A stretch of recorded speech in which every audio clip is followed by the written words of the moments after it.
Hello students, welcome to my YouTube channel chemistry with मस्ती।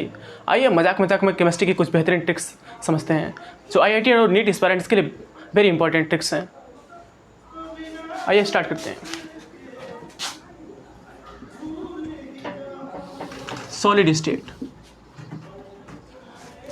State में 7 crystal system हैं। इनको याद करने का एक ट्रिक समझाएंगे। 7 क्रिस्टल सिस्टम।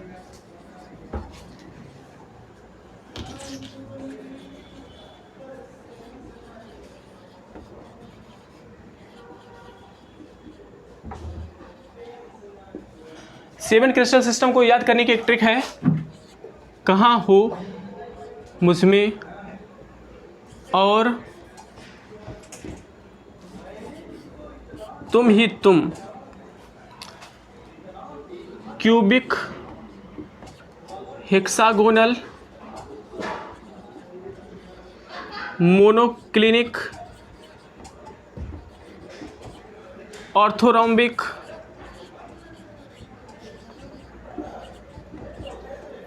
Rhombohedral,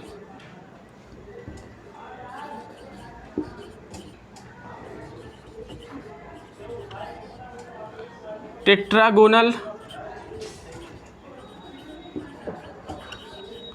triclinic. तो ये ट्रिक्स है, कहाँ हो मुझमें और तुम ही तुम। तो इस ट्रिक से ये 7 क्रिस्टल सिस्टम याद हो जाते हैं। Cubic, hexagonal, monoclinic, orthorhombic, rhombohedral, tetragonal, triclinic. इसके बाद इसमें एक्सिस जो बनती हैं और जो एंगल्स बनते हैं,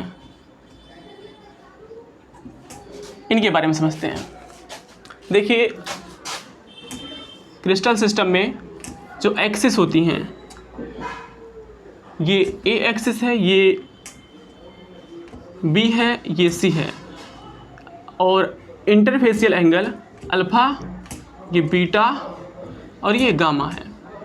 यदि ये एक्सिस ए और बी इक्वल हो, A equal to B, B equal हो सी के, बी इक्वल टू सी, इसके लिए एक सिंबल है ऑल इक्वल। अगर रहेगा तो इसके लिए सिंबल रहेगा ए। यदि ए इक्वल टू बी हो, B is not equal to C हो, तो इसके लिए है अदर। अदर के लिए सिंबल है ओ। यदि A is not equal to B, B not equal to C हो, तो इसके लिए होगा नॉट एनी इक्वल। इसके लिए होगा एन। देखिए, ये एक्सिस है ए, बी और ये सी। अगर तीनों एक दूसरे के इक्वल हैं तो इसे कहेंगे ऑल इक्वल। इसके लिए सिंबल ए है। ए और बी आपस में इक्वल हो, बी सी के इक्वल ना हो, इसे कहेंगे अदर। इसके लिए सिंबल ओ है। ए बी सी तीनों इक्वल ना हो तो नॉट एनी इक्वल लिखेंगे, और इसके लिए सिंबल है कैपिटल एन। तो आइए दोस्तों, इसके लिए देखते हैं ट्रिक्स क्या है इसको याद करने का। आओ ना ना, आओ ना। तो क्यूबिक के लिए ऑल इक्वल, हेक्सागोनल के लिए अदर, मोनोक्लिनिक के लिए नॉट एनी इक्वल, ऑर्थोरोम्बिक के लिए नॉट एनी इक्वल, रोम्बोहेड्रल के लिए ऑल इक्वल, टेट्रागोनल के लिए अदर, ट्राइक्लिनिक के नॉट एनी इक्वल। देखिए, ये ट्रिक है आओ ना ना, आओ ना। जैसे अगर आपको कोई बुलाता है तो आओ बोलता है। अगर कहता हो आओ ना ना, आओ ना, जैसे लग रहा है आपको कंफ्यूज कर रहा है, और आप पहुंचते हैं तो आपसे कहेगा हम बुलेबे नहीं किए, इधर आने का नहीं। दोस्तों समझिए, इसीलिए कहा गया है बुलाती है मगर जाने का नहीं। आइए हम इसके एंगल्स के बारे में समझते हैं। अगर अल्फ़ा एंगल और बीटा एंगल दोनों इक्वल हों तो इसको हम कहेंगे alpha is equal to B, और बीटा गामा के इक्वल हो तो alpha equal to beta is equal to gamma. तो इसके लिए सिंबल है 3। यदि और ये तीनों एंगल क्या होंगे 90 डिग्री के होंगे। यदि अल्फा इक्वल टू बीटा हो और gamma is not equal to gamma हो तो इसके लिए कहेंगे 2। यानी अल्फा और बीटा 90 डिग्री है, गामा अदर एंगल है।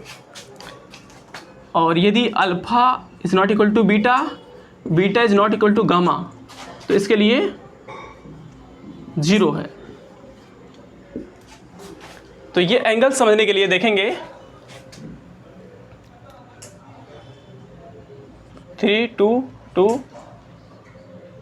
3 3 3 0। अगर ये देखा जाए क्यूबिक के लिए, और क्यूबिक के लिए अल्फा बीटा गामा तीनों इक्वल हैं और 90 डिग्री के। हेक्सागोनल के लिए 2 एंगल इक्वल होंगे, अल्फा और बीटा, गामा इक्वल नहीं होगा, इसके लिए 2 सिंबल हैं। मोनोक्लिनिक के लिए भी 2 है, यानी 2 इक्वल हैं, तीसरा नहीं है। फिर ऑर्थोरोम्बिक के लिए, इसके लिए क्या है, अल्फा बीटा गामा तीनों इक्वल हैं और तीनों 90 डिग्री हैं, बस एक ही रोम्बोहेड्रल है। अल्फा बीटा गामा इक्वल तो हैं लेकिन क्या है 90 डिग्री नहीं है। और टेट्रागोनल अल्फा बीटा गामा तीनों इक्वल है और 90 डिग्री हैं। ट्राइक्लिनिक ये अल्फा बीटा गामा इक्वल नहीं है। तो स्टूडेंट्स ये रही हमारी 7 क्लस्टर सिस्टम को याद करने की ट्रिक। कहाँ हो मुझमें और तुम ही तुम, और ये है एक्सिस समझने के लिए आओ ना ना आओ ना, और एंगल को समझने के लिए 3 2 2 3 3 3 0। आज यहीं तक, थैंक यू।